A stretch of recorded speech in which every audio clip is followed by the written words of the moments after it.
आज थाने में बड़ा शोर था। एक मासूम सी लगभग 23 साल की एक औरत, तो क्या बोले भई, एक लड़की ही थी। बदन पर पुरानी सी साड़ी और रंग साफ, मगर हाथ एक मजदूर के जैसे।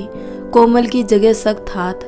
उसे जैसे ही धक्का देके जेल में डाला गया, उसमें पहले से बंद औरतों के चेहरे पर, भले ही वो गुनहगार थी, मगर एक चिंता की लकीर झलक आई। वो मन ही मन सोचने लगी, देखने में कितनी मासूम और भोली भाली है, आखिर इसने क्या जुर्म किया होगा। आंखों में आंसू उसकी बेकसूर होने की गवाही दे रहे थे, मगर उसकी चुप्पी टूट नहीं रही थी। ना ही बात की कि मैं बेकसूर हूँ, मुझे यहाँ क्यों लाया गया, ना उसके साथ कोई पीछे बोलने वाला। आखिर चल क्या रहा था, कुछ समझ नहीं आ रहा था। उसे जिस प्रकार धक्के देकर जेल में डाला था, गुनाह कोई बहुत बड़ा ही किया होगा, मगर उस लड़की के चेहरे पर बिल्कुल भी अफसोस नहीं था। मगर फिर भी आंसू क्यों। तभी एक औरत की नज़र उस पर पड़ती है, जो पहले से उस जेल में बंद थी। वो कहती है कि अरे गीता, तू यहाँ कैसे। तभी सभी औरतों का ध्यान उस औरत की तरफ जाता है।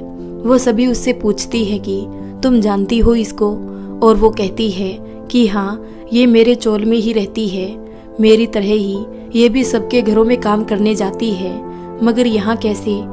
क्या पता, लगता है इसे भी किसी ने झूठे आरोप में जेल में पकड़वा दिया है। जैसे मेरे से गलती से महंगी क्रॉकरी टूट गई थी, तो मुझे ये बोलकर कि जितने की ये थी उतनी तो तेरी साल भर की कमाई भी नहीं है, और सजा के नाम पर जेल में बंद करवा दिया। लगता है ये भी किसी अमीरजादी का शिकार हो गई है, मगर इसे छुड़वाने नहीं आया कोई। आखिर हुआ क्या है, पता नहीं इसके पति को पता भी होगा या नहीं, और चिंकी का क्या हो रहा होगा बिना माँ के। तभी वहाँ खड़े पुलिस वाले उसे ऐसे देखने लग जाते हैं जैसे न जाने कितना बड़ा गुनाह करके आई हो। ये सच में गुनाह करके आई है या किसी ने झूठे जुर्म में गरीब का फायदा उठाकर फंसा दिया है। वो औरत गीता से जोर से पूछती है कि आखिर बताएगी हुआ क्या है, मगर गीता बस आंखों में आंसू लिए निशब्द खड़ी थी। तभी एक पुलिस वाली लेडी कांस्टेबल बोलती है कि अरे, इसको तो नरक में भी जगह नहीं मिलेगी। आखिर कैसा घिनौना पाप किया है इस कमीने ने। मगर वो औरत मानने को तैयार नहीं थी कि आखिर गीता ने कुछ किया भी होगा। वो औरत गीता के बारे में सोचते सोचते अतीत के 4 साल पहले में चली जाती है। अरे ओ काकी, सुनती हो, पानी कब आता है यहाँ। तब गीता नई ब्याह के आई थी और यहाँ के आबो हवा का जायजा ले रही थी। उसके लिए ये सब कुछ नया था। गीता के पति के पास बस यहाँ एक रहने लायक खोली थी, उसके अलावा यहाँ कुछ नहीं था। यहाँ तक कि जिस साधन घर का जरूरी सामान से वो अपना जीवन व्यतीत कर पाए, वो भी नहीं था। गीता अपनी जिंदगी का नया सफर शुरू करने के इरादे से इस इंसान से शादी करने को राजी हुई थी। 1-2 महीने तक वो इंसान गीता को पलकों पर बैठाकर रखता था, उसे आश्वासन दिलाता था कि वो हमेशा खुश रखेगा। गीता इस बात से अनजान की कि ये इंसान भी उसके बाप के जैसे दारूबाज और नशेड़ी है। उसके कभी दारू पी लेने पर कस्में देती और कहती कि आपको मेरी कसम है, इसे वापस से हाथ नहीं लगाना। गीता का पति भी कसम की लाज रखने को बोतल उठाकर फेंक देता कि ये लो, अब इसे हाथ तक नहीं लगाऊंगा। गीता को लगता कि ये सुधरता जा रहा है, मगर इस सबसे अनजान उसे क्या पता था कि वो बस केवल उसका प्रेम पाने के लिए नाटक करता है। मगर जैसे जैसे उस दरिंदे की प्यास बुझती जा रही थी, गीता के प्रति उसका प्रेम भाव भी परिवर्तित होता जा रहा था। अब वो गीता को कोसने लगा था। शुरुआत के 2 ही महीनों में उसने गीता से कहा कि मैं अकेला हमारे घर खर्चे उठाने के लिए काफ़ी नहीं हूँ। तभी तपाक से गीता कहती है कि हम मिलकर दोनों घर के खर्चे उठाएंगे। आगे जो भी होने वाला था, उससे अनजान गीता अपने अतीत के बारे में सोचने लग जाती है। गीता के माता पिता मजदूर वर्ग से थे। गीता घर पर रहकर सारा काम संभालती थी और गीता के माता पिता घर से बाहर जाकर फैक्ट्री में काम किया करते। गीता के माता पिता पास की ही एक सीसा फैक्ट्री में चूड़ियाँ बनाने का काम करते, जिससे वक्त के साथ धीरे धीरे उनकी आंखों की रोशनी कमजोर हो गई थी। गीता का बचपन से सपना रहा कि वो स्कूल में पढ़ने जाए, मगर पहले बस गीता के पापा काम पर जाते और जब फिर गीता खेलने कूदने लायक हो गई तो घर की ज़रूरतों को पूरा करने के लिए उसकी माँ भी काम में लग गई। गीता जब छोटी थी तभी उसके माँ बाप उसे घर पर अकेली छोड़कर चले जाते। गीता की माँ की आंख बहुत ही जल्दी खराब हो गई और अब वो बस वास के घरों में काम करने जाती, जितना कुछ मिलता गुजारा करते। गीता के पिता को धीरे धीरे शराब की आदत लग गई। वो जितना कुछ कमाते घर पर कम लाते, सारा शराब में उड़ाते थे। घर आते ही जानवरों जैसा सलूक गीता की माँ के साथ करते। पहले उसकी माँ जो कुछ भी बनाती थी उसे दोनों साथ में प्यार से खा लिया करते थे, मगर अब तो अलग ही नखरे थे कि इसमें नमक ज़्यादा है या मिर्ची डालना भूल गई, क्या चक्कर है। मतलब उनको दारू की लत बर्बाद करने लग गई थी। कई बार तो जैसे ही कारखाने से हिसाब होता वो सारे पैसे रास्ते में पड़ने वाले ठेकों और गुम्मट में उड़ाते और बचे कुचे थोड़े बहुत रुपए वो घर आकर गीता की माँ को दे देते। मगर बात यहाँ ख़त्म नहीं होती। अगले दिन वापस उनको पीने के लिए पैसे चाहिए होते थे तो वो गीता की माँ से मांगते। वो जो खुद लाए होते उनको तो खर्च कर ही देते, साथ ही साथ गीता की माँ की आमदनी भी उड़ाने लग जाते। गीता की माँ जब जोर देकर कहती कि इस बार राशन वाले का हिसाब भी करना है तो कहते वो तू देख लेना, मैं कितने तो कमा कर लाता हूँ, ऐश मौज में ख़त्म करेगी तू, ला जल्दी दे। अगर गीता की माँ रुपए दे देती तब तो ठीक, मगर उसके मना करने पर वो हैवान बन जाते और गीता की माँ को पीटने लग जाते। उनको इतना पीटा जाता कि मरने में कुछ ही कसर रह जाती तो अधमरी हालत में उनको मजबूरी में रुपए देने ही पड़ते और गीता की माँ रोती बिलखती हालत में यूं ही पड़ी रह जाती। इतना सब देखकर गीता से रहा ना गया। उसने भी कमाने का फैसला किया। अब उसने हर मुमकिन कोशिश की जिससे वो अपना घर चलाने में हाथ बटा सके। उसने गुजारिश की कि उसको चूड़ी वाली फैक्ट्री में काम करने दिया जाए, मगर वो जगह सुरक्षित नहीं थी तो मना कर दिया गया। तब गीता अपनी सहेलियों के साथ पास के ढाबों पर प्लेट साफ करने और बर्तन मांजने का काम करने लगी। ज़्यादा रुपए तो नहीं आते, मगर उसकी नामात्र की ज़रूरतें पूरी हो जाती थी। यह सब सोचते सोचते गीता वापस से वर्तमान में आ जाती है, जहाँ वो पलकों पर बैठकर राज करने वाली थी। अब वो काकी से बात करके काम ढूंढने को कहती है। इनके काम भी निर्धारित थे, बस लोगों के घरों में झाड़ू पोछा और बर्तन मांजना या कपड़े धुलना आदि।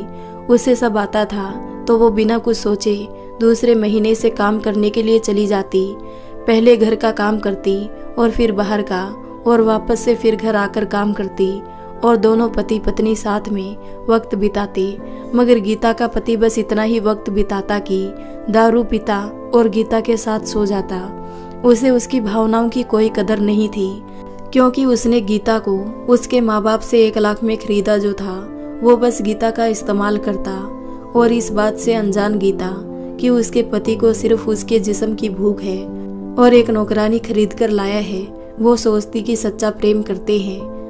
लड़की चाहे मध्यम वर्ग के परिवार की हो, गरीब की हो या किसी अमीर बाप की शहजादी क्यों ना हो, सबकी इच्छा होती ही है उनकी लाइफ में कोई ऐसा आए जो उनका जिंदगी के हर मोड़ पर साथ दे, बिना पूछे दिल की हर बात जान ले, कहे बिना हर दर्द भांप ले।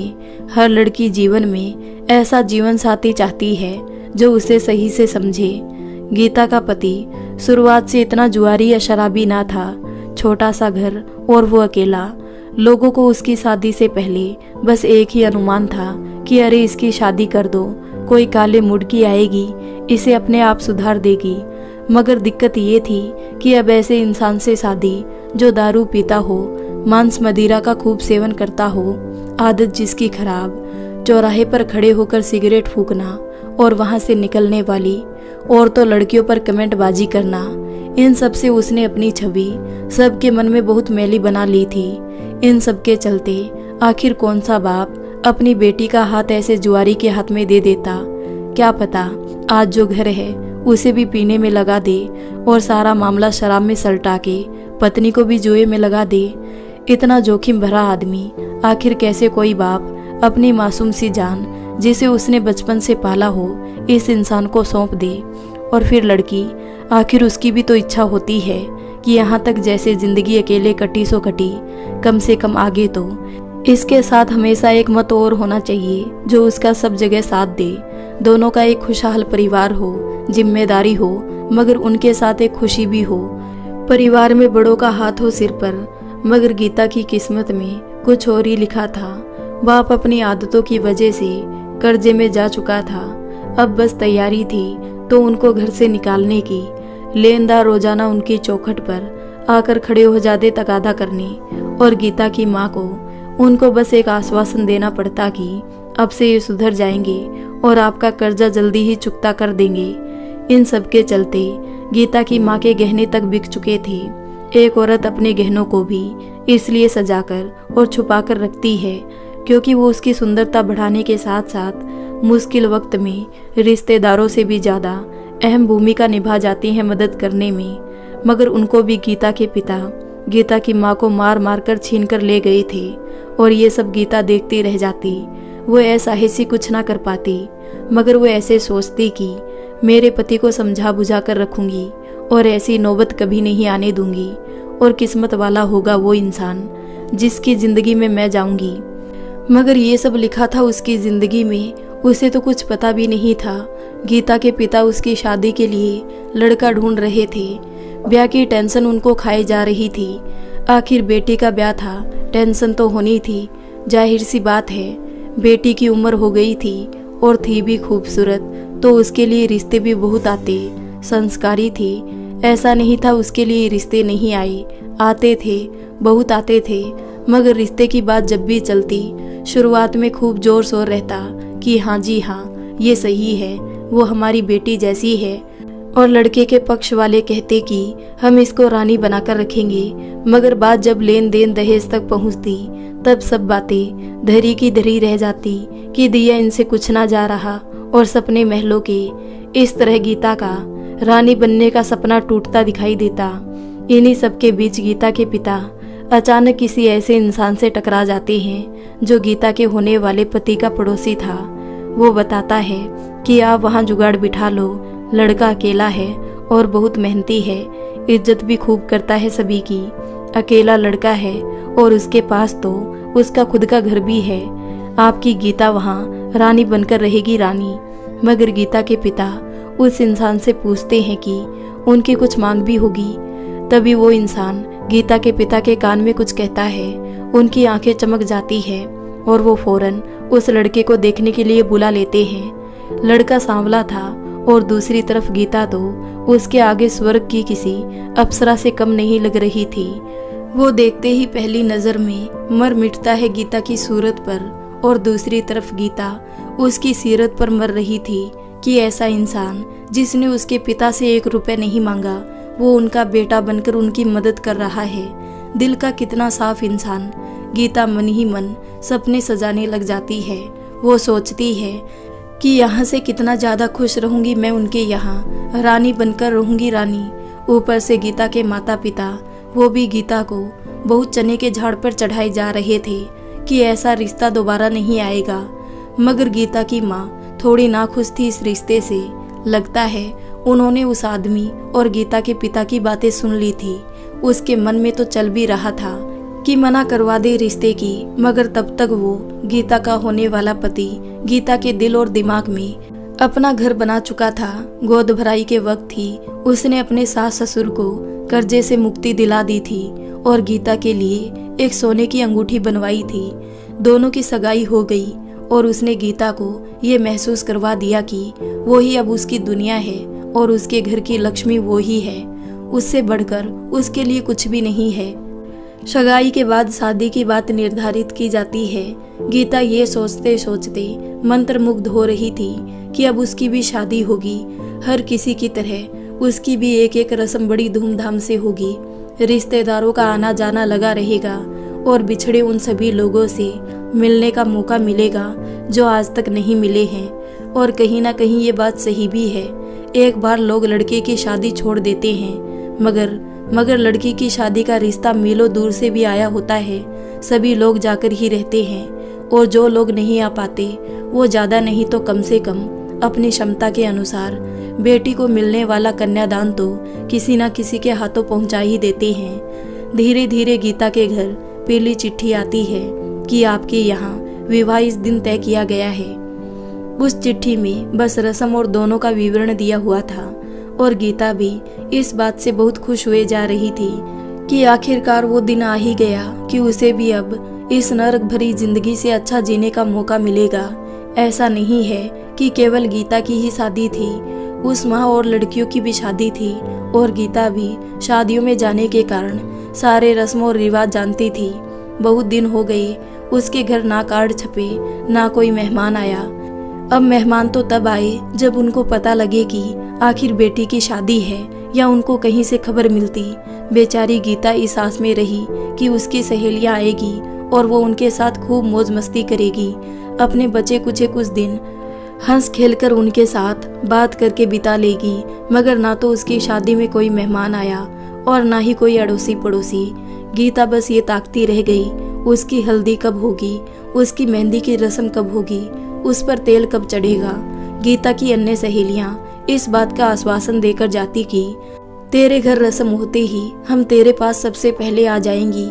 और शादी की बंदिश के कारण वो घर से बाहर भी नहीं जा पा रही थी, उसका काम छूट गया था। गीता की सारी इच्छाएं यहाँ रखी की रखी रह जा रही थी, दिखाने को बस खुश थी। उसके दिमाग में बहुत सारे सवाल चल रहे थे। दिन प्रतिदिन उसका कलेजा आंसू से भरता जा रहा था। कई बार तो यहाँ आंसू इतने ज्यादा हो जाते कि बहकर आंखों से बाहर ही आ जाते कि आखिर उसकी शादी कैसी है, सामान्य क्यों नहीं है, धूमधाम क्यों नहीं है। माना हालात गरीबी वाले हैं मगर इतने भी गरीब नहीं है कि रस्म और रिवाज ना कर पाए। वो अपनी माँ से कहती भी कि माँ मेरी शादी ऐसी क्यों है, मगर माँ की खामोशी या बस बात को टालने के अलावा उनको कोई जवाब न मिलता। उसकी माँ बस एक बात कह देती, अब बहुत टाइम पड़ा है और हो जाएगी तेरी सारी रस्म भी, तू चिंता क्यों करती है। गीता को रोना तक आ जाता कि आखिर उसकी शादी कैसी शादी है। उसे तीव्र इच्छा हो रही सब जानने की। अब आप हम सबके जैसे उसके पास मोबाइल होता तो एक कॉल घुमाती और सारा मामला पूछ लेती वो अपने होने वाले पति से कि ये सब क्या चल रहा है, यह शादी बस दिखावा है या कुछ है भी। बहुत सवालों ने उसको घेरा हुआ था।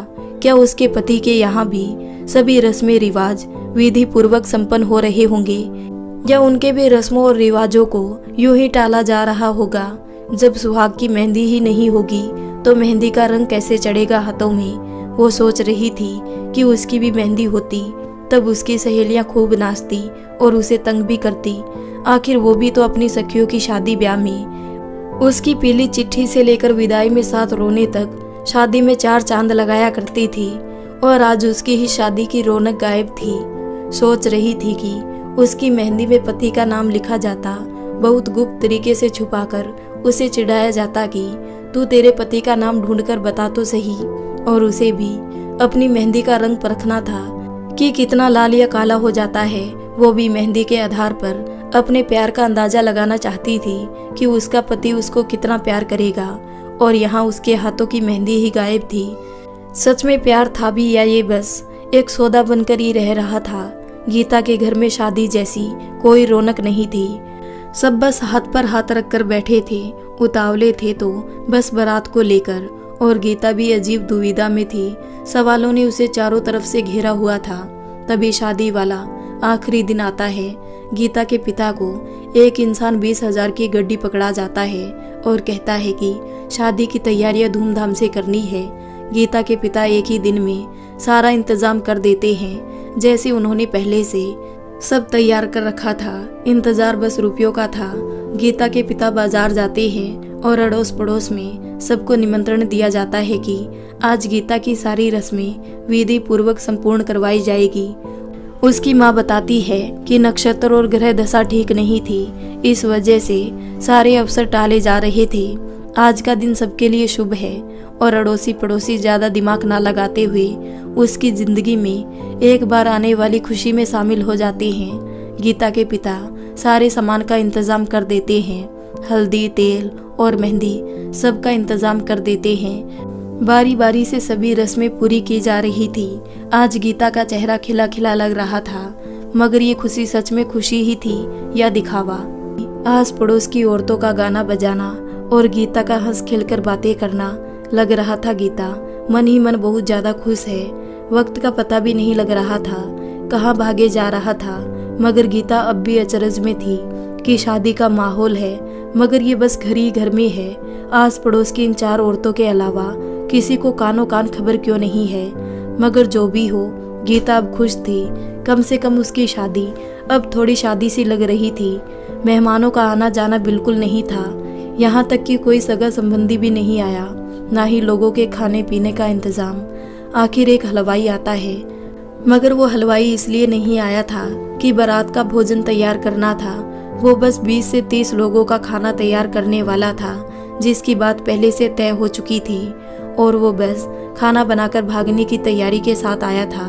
अब महिलाएं तो इसलिए हाथ नहीं बटा सकती थी क्योंकि वो गीता के साथ सज्जा में लगी हुई थी। गीता के पिता बाजार से कुछ एक आध बर्तन वगैरह लाए थे गीता को देने के लिए, और कुछ जरूरत का सामान। वैसे तो उन्होंने कुछ जमा ही नहीं किया था, मगर जो थोड़ा बहुत जमा किया भी था, गीता की माँ के कुछ कीमती गहने ही थे। धीरे धीरे शाम ढलने को आती है। मेहंदी का रंग हाथों पर चढ़ चुका था और इंतजार था तो बस बारात का। खाना बनकर तैयार था। गीता के पिता भी घर आ चुके थे और वो भी बारात का इंतजार कर रहे थे। तभी एक गाड़ी आकर रुकती है। उसमें से गीता का होने वाला पति और उसके साथ 1-2 उसके सगे संबंधी भी थे। सारे रस्मों रिवाज विधि पूर्वक संपूर्ण किए जाते हैं और ये सारे काम रात रात में ही पूरे कर लिए जाते हैं। ना कोई शोर शराबा, ना शादी जैसी धूम, बस चोरी चुपके सब निपटा लिया जाता है। माँ बाप के द्वारा नए कपड़े पहनकर कन्यादान भी कर दिया जाता है। गीता विदाई में बहुत रोई थी, मगर मुझे एक बात आज तक समझ नहीं आई कि आखिर गीता तो इस नर्क से निकलकर अपनी जिंदगी बनाने जा रही थी, तब भी वो इतना क्यों रोई। बर्तन तो वो पहले भी मांजती थी और अब भी मांजने ही थे, तो वो चुटकुला भी यहाँ फिट नहीं बैठता कि इसलिए रो रही लाडी की ये घर से लाकर अब बर्तन जो मंजवाएगा। मगर इस रोने धोने के बीच में खूब खींचतान हुई और आखिरकार गीता का विवाह संपन्न हुआ। गीता को कार में बैठाकर ले जाया जाता है और 10 मिनट बाद ही वापस ले आते हैं, मगर इस बार वो चुप थी। तो वो पहले रोना क्या बस ड्रामा था? वैसे नहीं, वो एक ऐसा भाव था जो शादी की बात चलने से लेकर विदाई पर बाहर आता है। दिल फूट फूट कर रोता है अपने माँ बाप का आंगन छोड़ने पर, जहाँ उसका बचपन बीता। आज तक ढेरों यादें जो कि अब यहाँ छूट रही थी। उसकी आंखों में सवाल होते हैं कि क्या मैं अपने ससुराल जाकर मेरी माँ के जैसे सब संभाल पाऊंगी? क्या मैं भी एक कुशल गृहिणी बन पाऊंगी?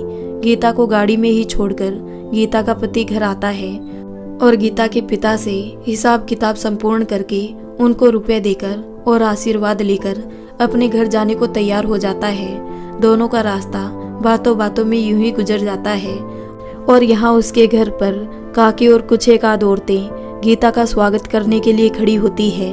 रस्मों और रिवाजों के साथ गीता का स्वागत किया जाता है और 2 दिन इन्हीं रस्मों में ही गुजर जाते हैं। सारी आस पड़ोस की जितनी महिलाएं थी कुछ दिन तक शादी का सा माहौल होने की वजह से घर के कामों में हाथ बटाती थी। बाद में सारा भार गीता के कंधों पर ही आ जाता है। गीता को गुजरे हुए कुछ दिनों में कुछ भी पता नहीं चल रहा था, ना खाने की चिंता ना पीने की, सब काम तैयार मिल रहा था। खाने की बारी आती तो गीता का पति बाजार से ले आता। उसने शादी के बाद एक दिन भी शराब को हाथ नहीं लगाया था और गीता को खूब सारा प्यार करता। उसे किसी चीज की कमी नहीं होने दे रहा था। वक्त के साथ यही दिन कि गीता अब सब कुछ समझ रही थी, वहाँ के काम धाम कैसे सब संभालना है। गीता धीरे धीरे काम में व्यस्त रहने लगी और उसका पति अपने काम में। मगर इन 2 महीनों में गीता के पति का प्यार पहले जैसा ही रहा और अब छोटी छोटी बातों पर झगड़ा होना शुरू हो गया था। 1-2 दिन और बीते, इतने में गीता का पति शराब पी आया। गीता ने समझाने की कोशिश की, मगर आदत से मजबूर वो गालियां देने लगा। गीता ने सोचा, भावनाओं का सहारा लेकर कसम देने की कोशिश की, मगर गीता के जिस्म से अब उसका दिल भर चुका था। इन 2 महीनों में उसने गीता को घर पर एक दिन भी अकेला नहीं छोड़ा था।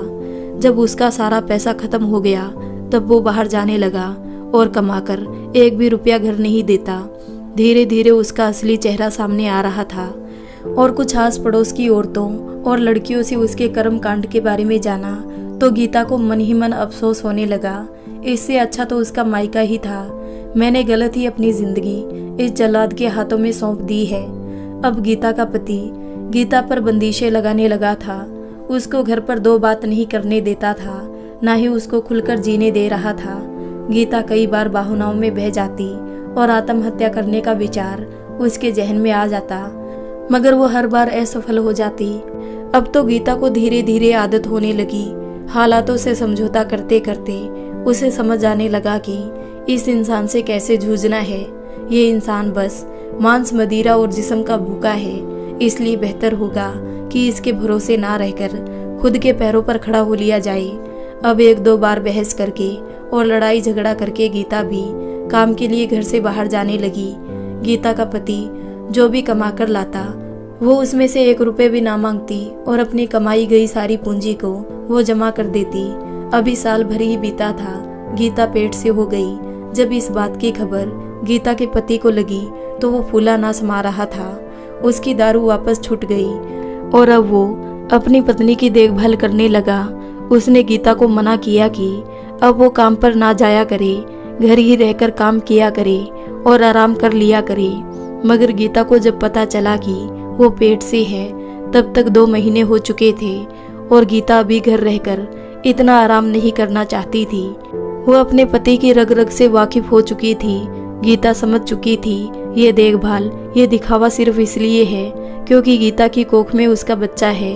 बच्चे के इस दुनिया में आते ही उसका दिखावा वापस शून्य हो जाएगा, इसलिए वो पहले से सब कुछ जानती थी। गीता तब तक अपने काम पर जाती रहती है। वो जितना भी कमाती है उसको इकट्ठा कर लेती है और गीता का पति भी उसकी आर्थिक मदद कर रहा था। यूं ही चलते दिन कटते और थोड़ा थोड़ा लड़ते झगड़ते गीता के 7 महीने पूरे हो जाते हैं। अब तो गीता से भारी काम करना मुश्किल हो रहा था, तो गीता अपना काम मालकिन को बोलकर 3 महीने के लिए छोड़ देती है। बोलती है जब वो वापस काम करने लायक हो जाएगी तो वापस आ जाएगी, तब तक आप किसी और को रख ले। मालकिन भी गीता के काम से खुश रहती थी, तो वो उसे खाने का बहुत सारा सामान देकर और विदा देती है। गीता की मालकिन बहुत अच्छी थी। उनको जब पता चला कि गीता पेट से है, तब से ही वो गीता के संभल कर रहने के लिए कहने लगी थी और घर पर जो भी खाने पीने लायक चीज़ बनती जो गीता के स्वास्थ्य के लिए ठीक हो वो गीता को दे दी जाती थी और एक प्रेम भाव के कारण दी हुई चीज़ को गीता भी खुशी खुशी ले लेती थी। गीता का स्वास्थ्य बिल्कुल सही था, गीता की देखभाल भी सही थी। अब गीता घर पर ही थी। आखिरी महीना था, गीता से अब भारी काम ना होता था, तो थोड़ी मदद काकी भी कर दिया करती थी। महीने के अंत में गीता को प्रसव पीड़ा बहुत ज़्यादा होने लगी थी। गीता ने अपने पति से बहुत मिन्नतें की थी कि उसे समय रहते अस्पताल ले जाया जाए, मगर सभाओं से परिपूर्ण वो बस टालता रहा। मगर एक रात बारिश बहुत तेज हो रही थी और गीता को रात में प्यास लगती है तो सोचती है इनको तो क्या ही जगाऊं, खुद ही उठकर पानी ले आती हूँ। वो आराम से चलकर मटके तक जाती है, मगर मटके के पास पहुँचते ही उसके करीब प्रसव पीड़ा प्रारंभ हो जाती है। दर्द के मारे गीता की बस सिसकियाँ निकलती है। उसे मटके से ठोकर लगती है, घड़ा गिरकर फूट जाता है और गीता दीवार के सहारे सहारे जमीन पर लेट जाती है। तभी घड़े के फूटने की वजह से गीता के पति की आंख खुलती है और वो गीता को अपने पास ना पाकर भयभीत हो जाता है। वो बाहर आकर जब सारा नज़ारा देखता है तो गीता को खड़ा तो क्या किया, वो घर से भाग जाता है और पास में काकी के घर का दरवाजा ठोकता है। तजुर्बे से परिपूर्ण 1-2 औरतों को इकट्ठा करती है और गीता को कमरे में ले जाती है। लगभग आधे घंटे की चीख पुकार के बाद सब थम सा जाता है। गीता की सांसें चलना बंद हो चुकी थी और अंदर से जो औरतों की भागने फिरने की आवाज़ आ रही थी वो भी थम चुकी थी। आवाज़ आ रही थी तो बस बारिश के गिरने की, हवा से बार बार खिड़कियां खुल रही थी और बंद हो रही थी। सब कुछ मानो ठहर सा गया था। तभी एक छोटी सी रोने की आवाज़ सबके कानों में पड़ती है। वो गीता के बच्चे की थी। प्रकृति में मानो सब कुछ थमकर उस बच्चे की ही आवाज़ को सुनना चाह रहा हो। सबके चेहरे पर एक खुशी का भाव था। गीता की भी सांस में सांस आती है और वो एक पल को आंखें बंद करते हुए मूर्छित हो जाती है। काकी घबरा जाती है कि गीता को अचानक क्या हुआ। अभी तो बिल्कुल सही थी। गीता की आंख आंसुओं से भरी हुई थी। शायद उसने इससे ज्यादा दर्द आज से पहले कभी महसूस नहीं किया था। आज पहली बार उसने इतना दर्द महसूस किया था, मानो 20 हड्डियां एक साथ टूट गई हो। काकी संकोच में थी, कहीं इस बच्चे को जन्म देते ही गीता भगवान के पास तो नहीं चली गई। काकी उसकी नाक के आगे 2 उंगलियां रखकर चेक करती है, फिर गीता की कलाई पकड़ती है। उनका अनुभव बताता है कि गीता बिल्कुल सही है, बस दर्द से राहत मिलते ही थोड़ा आराम कर रही है। एक बार को तो काकी सदमे में आ गई थी। अगर गीता को कुछ हुआ तो इस बच्चे का ख्याल कौन रखेगा। काकी तो सोच रही थी अगर गीता को कुछ हो तो ये बच्चा भी साथ के साथ मर जाए, जिससे कम से कम इसको तकलीफों का सामना तो नहीं करना पड़ेगा। और ऐसा मरना भूखे मरने या बीमार और बिना देखभाल के तड़फ तड़फ के मरने से तो अच्छा ही है। काकी उस बच्चे को उसके पिता के पास लेकर आती है। जैसे ही गीता का पति अपने बच्चे को गोदी में लेता है, वो तुरंत ही उसे काकी को पकड़ा देता है और गुस्से में एक जोर की लात पास रखे बर्तनों को मारकर बरसात में ही सिर पर खून सवार लिए ठेके के लिए निकल जाता है। काकी इस बात को अनदेखा करके वापस अंदर चली जाती है और उस नन्ही सी जान को गीता के बगल में रख देती है और गीता को अनुदेश देकर कहती है कि ये भूखी है, इसको दूध पिला दो। तभी गीता को सब समझ में आ जाता है कि उसका पति इस तरह क्यों चला गया। गीता बहुत खुश थी, उसने घर पे लक्ष्मी को जन्म दिया था। वही उसके विपरीत उसका पति क्रोध की ज्वाला में जल रहा था। वो गीता को भला बुरा बोल रहा था। कल मुही न जाने कहां से मुंह काला करा आई। मेरा बच्चा होता तो लड़का ही होता, ये न जाने किसका पाप पाल लिया। इससे अच्छा होता जब ये पाप पेट में था तभी इसका सफाया करवा देता, तो कम से कम आज ये दिन तो नहीं देखना पड़ता।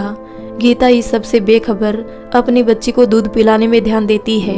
गीता का पति गीता को सिर्फ इसलिए देखभाल कर रहा था क्योंकि उसे लगा गीता के पेट में उसका बच्चा लड़का है और वो उसके अंश को जन्म देगी। मगर जैसे उसे पता चला कि गीता ने उसके अंश को नहीं बेटी को जन्म दिया है, गुस्से में तनतनाता हुआ वो चला गया। पता नहीं समाज की इतनी छोटी सोच कैसे रह गई। हर चीज के लिए एक लड़की को जिम्मेदार ठहराया जाता है। क्या लड़कियां लड़कों से कम है? आज के समाज में लड़के और लड़कियों को समान दर्जा मिला हुआ है। आखिर ऐसा कौन सा काम है जिसे लड़कियां नहीं कर सकती है? मगर पता नहीं लोगों के द्वारा क्यों लड़का और लड़कियों में भेदभाव किया जाता है। एक होता है समर्थन करना और एक होता है दिखावा करना। जहाँ तक समर्थन की बात है, सब कुछ समान दिखाया जाता है, लड़कियों को उनका हक दिलाया जाता है। और हिंदू हो चाहे कोई सा ही धर्म हो, एक लड़की को पूज्य माना जाता है। मगर दिखावा, इसमें हक और समानता की बात तो भली करी, बस एक दूसरे की बात काटनी होती है। कोई कह रहा लड़के आगे तो कोई कह रहा लड़कियां बेस्ट, बस एक दूसरे में भड़का भड़का कर विवाद संपन्न करना, ये समाज में लोगों की आदत बन चुकी है। स्त्री और पुरुष के ऊपर मजाक बनाए जाते हैं। एक स्त्री किसी महिला सभा में सभी औरतों को बड़ा आक्रोशित कर रही थी कि पुरुष हमारे ऊपर ये जुल्म करते हैं, ऐसे करते हैं, ऐसे करते हैं। हमारा दर्द कोई समझता ही नहीं। हम स्त्री उन पुरुष के सब कामों को कर सकती है। एक स्त्री पुरुष की जगह लेकर माँ और बाप दोनों का फर्ज निभा सकती है। मगर इन मर्दों के बस में हो तो एक बच्चे को 9 माह तक गर्भ में पालकर बता दे, होगा ही नहीं इनसे। हम स्त्रियां खुद में संपूर्ण है, मगर हमको दबाया जाता है हर जगह, हमारी इच्छाओं का दमन किया जाता है। मगर ये होते हैं सिर्फ भड़काने के काम कि सभी औरतों को भड़काना और समस्याओं को निपटाना तो दूर और बढ़ा ही देना। मगर एक मर्द वो ना हो तो अकेली औरत बच्चे को जन्म कहाँ से देगी? एक पुरुष भी अपनी सारी इच्छाओं का दमन करके अपने घर की सभी जरूरतों को पूरा करता है। कई बार देखा गया है, एक पिता भी बच्चों को माँ की कमी कभी महसूस नहीं होने देता। बस फर्क है तो अच्छे संस्कारों का। जहाँ संस्कार और विश्वास अच्छा हो वहाँ कोई किसी से कम नहीं। दोनों का साथ अच्छा हो तो हर काम पूरा और हर मुश्किल आसान हो जाती है। समझदारी से ही समाज बनता है। इस मजाक और चुटकुलों की गहराई को गौर से देखा जाए तो पता चलेगा कि दोनों से ही मिलकर समाज बनता है। चलो कहानी पर वापस आते हैं। गीता का पति 3-4 दिन घर वापस नहीं आता और गीता की देखभाल काकी ही कर रही थी। फिर एक दिन अचानक दरवाजा जोर से खुलता है। गीता का पति नशे की धुत हालत में घर आता है। मुंह में बीड़ी लगी हुई थी। दरवाजे पर आते ही गिर जाता है। गीता संभालने जाती है, मगर वो खुद खड़ा होकर पलंग की तरफ जाने लगता है और वो बच्चे को उठाकर फेंकने के इरादे से उसे उठा लेता है। गीता का पति बड़बड़ा रहा था कि इसको तो पास के सुअर के दड़बे में फेंक कर आऊंगा, इसकी असली जगह वही है, कम से कम उनका तो पेट भर ही जाएगा इसको खाकर। मगर बच्चे के लिए अपनी सारी मान मर्यादा भूलकर गीता उससे अपनी बच्ची को छीन लेती है और उसे बोलकर कि इतनी घटिया सोच है तुम्हारी। उसके इरादों को जानकर वो एक पल के लिए अपनी बच्ची को अकेला नहीं छोड़ती। अब गीता के पास जीने का सिर्फ एक ही बहाना था, उसकी बच्ची के लिए। जब गीता अपनी बच्ची को लिए खड़ी हुई थी, तब गीता का पति अपनी मुंह में लगी जलती हुई बीड़ी को गीता की पीठ पर लगा देता है। गीता आंख बंद करके सब सह जाती है, सिर्फ अपनी बेटी के लिए। जब गीता की बेटी 2 महीने की हुई तो वो उसको अपने साथ गोद में लेकर काम पर भी जाने लगी।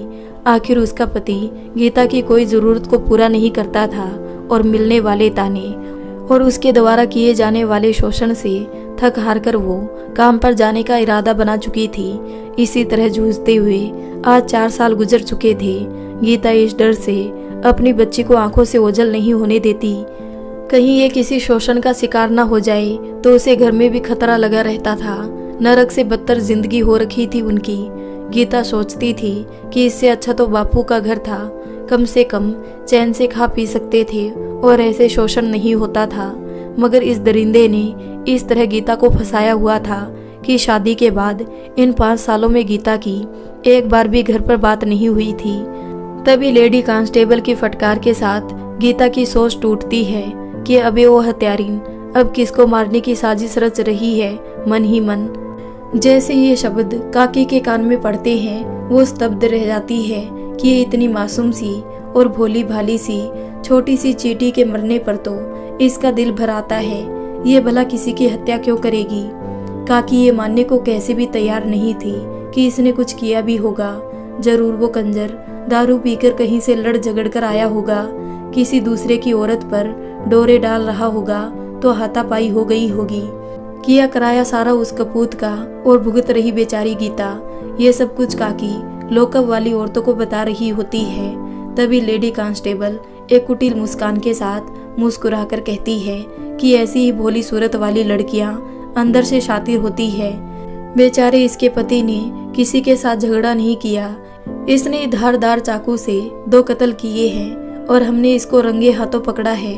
वो लेडी कांस्टेबल अगर एक कहती तो काकी समझ भी जाती कि इसने अपने पति के अत्याचारों से तंग आकर उसे मार दिया होगा। अगर ऐसा किया है तो मैं तो लड्डू बंटवा दूंगी। मगर 2 ऐसा कैसे हो सकता है। शायद जहां गीता काम करती है वहां तो कोई घटना नहीं घट गई जिसका इल्जाम बेचारी गीता पर लगाया जा रहा है। काकी बाकी औरतों को गीता के बारे में बताते हुए कहती है, अभी कुछ ही दिन पहले की तो बात थी, मैं और गीता बाजार गए थे। गीता एक बड़ा सा ड्रम खरीद कर लाई थी। जब मैंने उससे पूछा कि इसमें क्या अपने पति को बंद करेगी, तब गीता हंसते हुए कहती है, ना काकी, इसमें अनाज भरूंगी ताकि अपने खाने पीने का जुगाड़ हो पाए।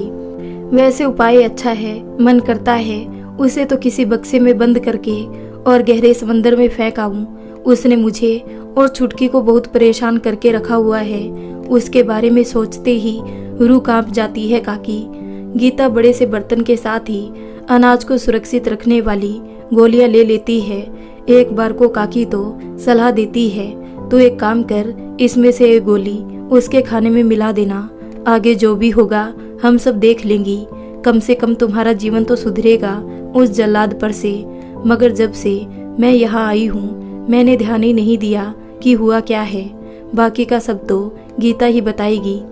मगर ये कुछ बोले तभी तो है। गीता बिल्कुल स्तब्ध और चुप खड़ी थी। उसकी आंखों से आंसू बह रहे थे। गीता के होठ सूख चुके थे। लगता है वो यहाँ थाने में लाने से पहले बहुत ज्यादा रोई होगी। गीता का गला सूख चुका था, जिससे उसकी अब आवाज भी नहीं निकल रही थी। कानून भी कभी किसी की भावनाओं की कदर नहीं करता, बस सबूत और गवाह ये जिसके पक्ष में है वही निर्दोष, जिसका फायदा आजकल के सभी लोग उठा रहे हैं। तभी गीता सेल में रखे मटके में से पानी पीने पीछे जाती है और अपने आंचल में से एक गोली निकालकर पानी के साथ गटक लेती है उसमें बंद औरतें इस बात पर ज़्यादा ध्यान नहीं देती। तभी वो लेडी कांस्टेबल के फ़ोन पर कुछ नोटिफिकेशन आते हैं। वो अपना फ़ोन देखती है और काकी के पास आती है। वो काकी की भावनाओं की कदर करते हुए उनको एक फ़ोटो दिखाती है। काकी उदास हो जाती है। तभी वो उसमें आई एक और मुंह बना और गीता को घृणा भरी नज़रों से देखते हुए उस फोटो को काकी को दिखाती है। उस फोटो को देखते ही काकी मानो मूर्ति सी बन जाती है।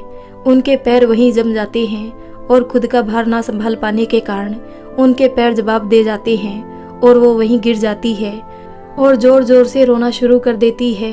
वो खिसकते हुए गीता के पास आती है और पूछती है, कैसे हुआ ये सब और किसने किया ये? काकी जोर जोर से रोते हुए गीता से कहती है कि देखना, ये तुझ पर झूठा इल्जाम लगा रहे हैं, तो बोलना ये सब सच नहीं है। तभी गीता काकी के गले लग जाती है और जोर जोर से रोकर कहती है कि ये सब सच है काकी, ये दुनिया बहुत बेकार है। यहाँ कोई किसी की भावनाओं को नहीं समझता। इतने दिनों से हम पर अत्याचार हो रहे थे, तब तो ये कानून सामने नहीं आया, और आज जब हमने कानून को हाथ में लिया तो बोल रहे हैं कानून के हाथ बहुत लंबे हैं। अरे कुछ नहीं है काकी, ये कानून अपने लिए बना ही नहीं है, ये सब इन अमीरजादों के लिए ही है। सारे अधिकारी बस पैसों के लिए मरते हैं। पैसा हो तो गलत को सही और सही को गलत साबित कर देते हैं। गुनहगार आराम से खुलेआम घूमते हैं। अपने लिए बस जिल्लत भरी जिंदगी है। बस पति के आगे हाथ फैलाते रहो और जो अत्याचार करे सहते रहो, कोई सुनने नहीं आता। तभी गीता को चक्कर आने लगते हैं और वो वहीं काकी की गोद में गिर जाती है और रोते हुए काकी के गले लग जाती है। वो लेडी कांस्टेबल इस बात पर ध्यान नहीं देती, सोचती है इसका ड्रामा है, थोड़ी देर में अपने आप ठीक होकर खड़ी हो जाएगी। काकी मन में सवाल लिए गीता की तरफ देख रही थी कि आखिर ये सब हुआ कैसे। तभी गीता हाँ में सिर हिलाती है और कहती है कि हाँ, ये सब मैंने ही किया है।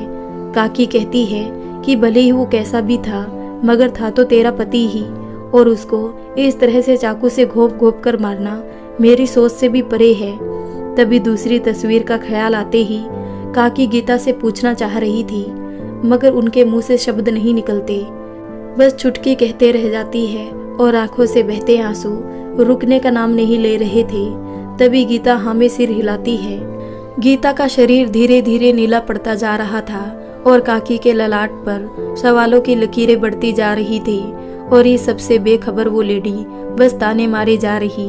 हो गए इनके नाटक शुरू। तभी काकी गीता से पूछती है, तेरे पति और छुटकी को किसने मारा?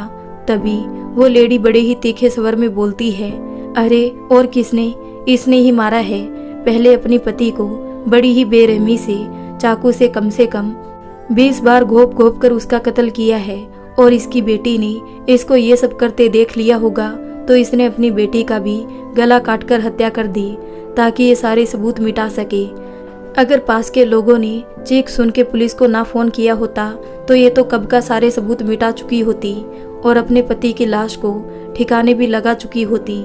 नशे की हालत में इसका पति घर आया होगा, बस छोटा मोटा गृह क्लेश, मगर इसमें अपने पति को मारने की जरूरत कहाँ थी? और उस बेचारी छोटी सी बच्ची, उसकी गलती कहाँ थी जिसका इसने बड़ी ही बेरहमी से गला काटकर हत्या कर दी? लेडी बताती है, गीता की बच्ची फूल सी कोमल और गीता के रंग की वजह से उसका रंग भी साफ और गोरा था। गीता की बच्ची बहुत ही सुंदर थी, उस पर हाथ तक उठाने में किसी की भी रूह कांप जाए। काकी बताती है, गीता ने उसे बड़े ही प्यार से पाला था, मगर आज ये सब सुनकर काकी को तो जो सुना और असलियत में फर्क समझ नहीं आ रहा था। आखिर वो सच किसको माने? एक माँ को जो सिर्फ अपनी बच्ची के लिए ही जी रही थी, और उस लेडी की बातों को आखिर क्या ही मजबूरी रही होगी जिसके चलते उसने ऐसा किया। अभी तक जहाँ सारी औरतें मन ही मन गीता के लिए तारीफों के पुल बांध रही थी, वही अब गीता के लिए उनके मन में घृणा का भाव उत्पन्न होने लगा था। आखिर ये कैसी माँ है, ये इसने अपने पति के साथ बच्ची को भी मार दिया। सोच की धनी औरतें अपनी गंदी सोच से गीता के बारे में न जाने क्या क्या बातें सोच रही थी। शक्ल से इतनी मासूम और अंदर से हत्यारन ये डायन कहीं की अपने पति और बेटी दोनों को खा गई। अगर ये इसी तरह खुली घूमती रही तो सुंदर रूप से लुभा लुभा कर न जाने कितनों को खा जाएगी। ये डायन कभी किसी की सगी नहीं होती, ये वही करती है जिसमें इनका फायदा होता है। इसी तरह जब इसका अपने पति से मन भर गया तो खा गई अपने पति को। तभी गीता की आंखों के आगे अंधेरा छाने लगा, सांसें धीमी होने लगी। लेडी कांस्टेबल ये सब देखकर हड़बड़ाने लगती है। तब लेडी कांस्टेबल धीरे धीरे सारा मामला समझ जाती है।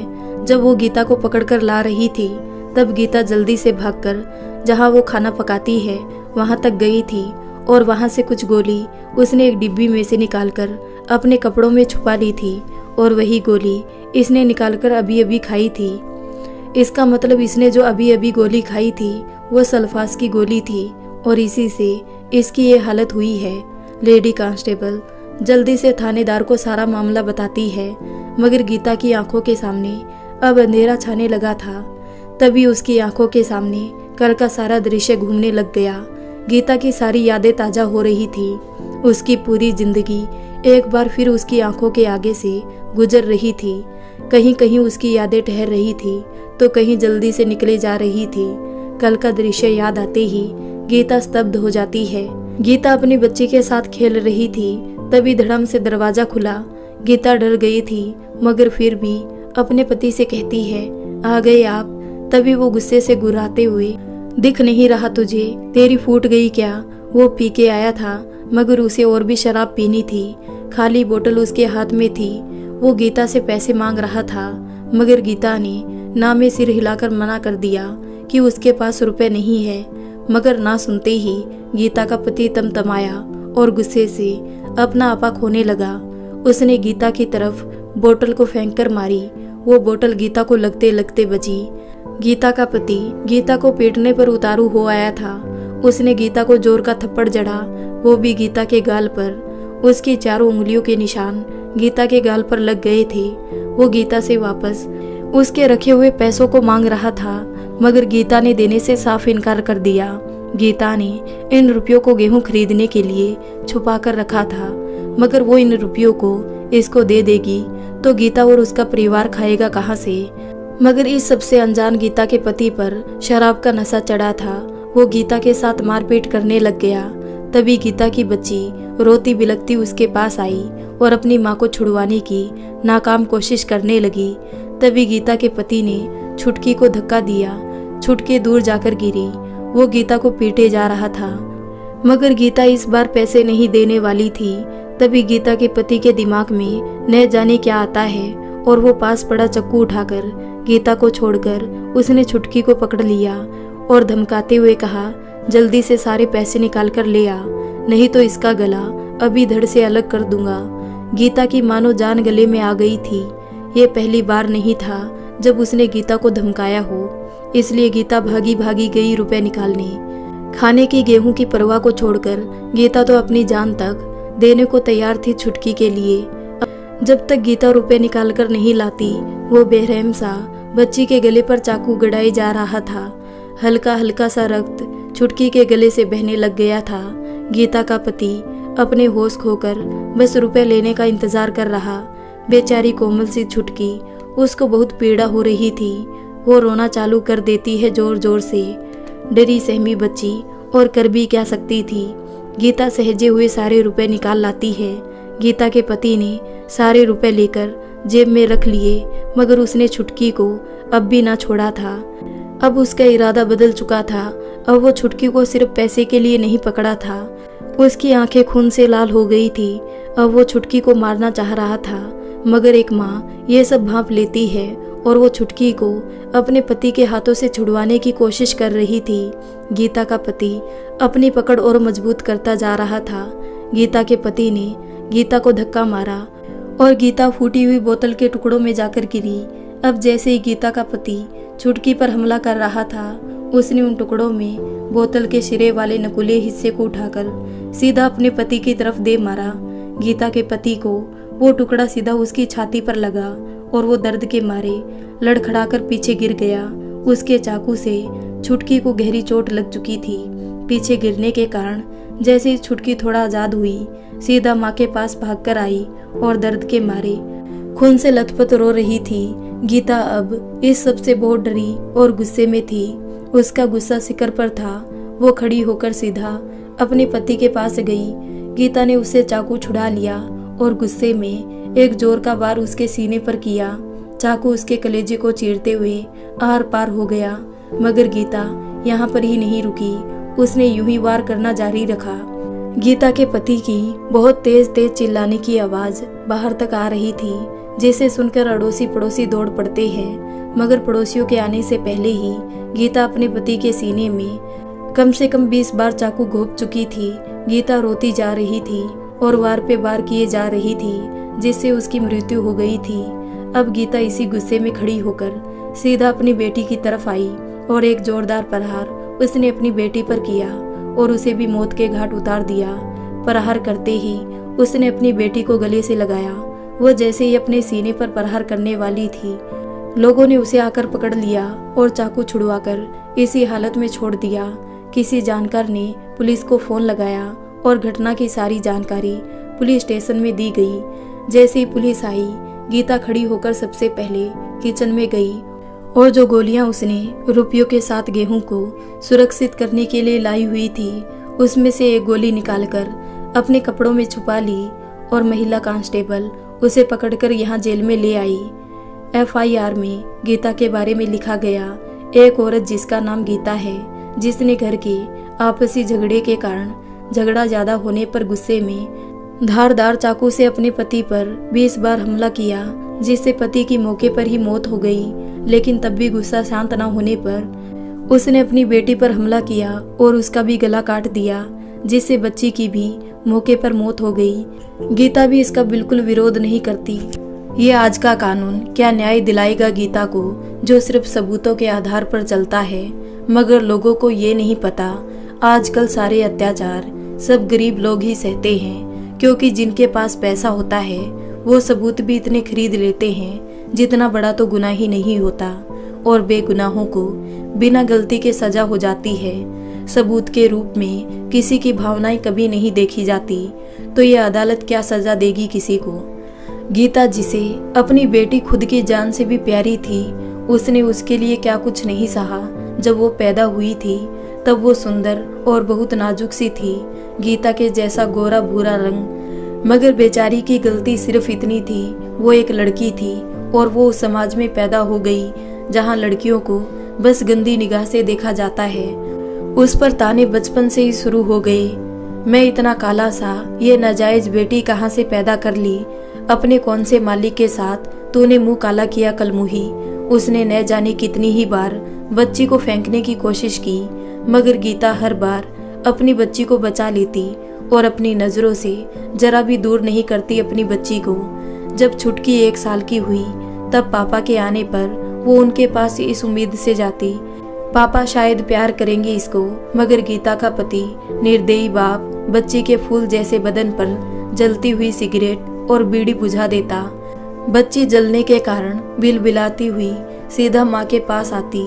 जब छुटकी ये सब सहते सहते 4 साल की हुई तब गीता का पति हैवान की तरह छुटकी के शरीर पर जगह जगह जलाता, यहाँ तक कि उसकी कोमल त्वचा को नुकीली चीजों से भेद भी देता था। छुटकी के बदन पर जगह जगह जलने और कटने के निशान थे। उसने इस छोटी सी उम्र में क्या कुछ नहीं सहा। अभी छुटकी बस 4 साल की ही हुई थी, मगर गीता का पति छुटकी को जोई में लगाने को कहता कि ये तो सोने का अंडा देने वाली मुर्गी है, अगर इसको लगा दिया तो माला माल हो जाऊंगा। और वो गीता को रुपयों के लिए बेचने तक की बात करता। मगर इस सब सच से सिर्फ वो ही वाकिफ होता है जो इस सब को महसूस करे। बाकी लोग अपने चेहरे पर अच्छेपन का नकाब पहने खूब घूमते हैं, जिससे उनकी नीयत का अंदाजा कोई नहीं लगा सकता। गीता अपनी सारी उम्र यही सब सहती आई थी और पति के यूं इस प्रकार मौत के कारण गीता को कुछ समझ नहीं आता। उसे लगता है उम्र कैद होना तय है, ऐसे में बच्ची की देखभाल कौन करेगा। एक बार को छुटकी की सारी जिंदगी उसकी आंखों के सामने से जल्दी से गुजर जाती है और वो छुटकी को इस नरक जैसी जिंदगी से मुक्ति दे देती है। अब गीता के दिमाग पर और शरीर पर गोलियों का असर हो चुका था। गीता का शरीर बिल्कुल ठंडा हो चुका था और अब सांस लेना भी मुश्किल था।